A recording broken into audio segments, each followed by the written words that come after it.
Welcome to the Banker Lamp. Please enjoy the video. You start by choosing the item to share. Open Drive or the dock, then select that file. Once selected, make sure you have ownership or edit rights, otherwise you can only request access. Now right-click or use the kebab menu and choose Get Link. This first actionable step creates a link container for permissions. You do this now because permissions determine who can view, comment, or edit, and that affects how you distribute the link.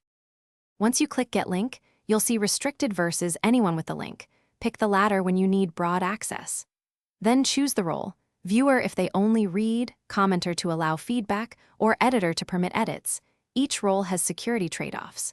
If you add people by email, specify Notify if you want Google to send invites. Make sure to check advanced options like link expiration or disabling downloads when you need tighter control, because permissions define downstream behavior. After setting permissions, click Copy Link and paste it where you need, email, chat, or a web page. Before mass distribution, test the link in an incognito window or a different account to confirm the chosen access works. If someone reports they can't open it, first verify you set anyone with the link versus restricted, then recopy the link or add their email explicitly. One troubleshooting tip: clear the link and reassign permissions if odd caching or stale settings persist. This usually fixes access errors.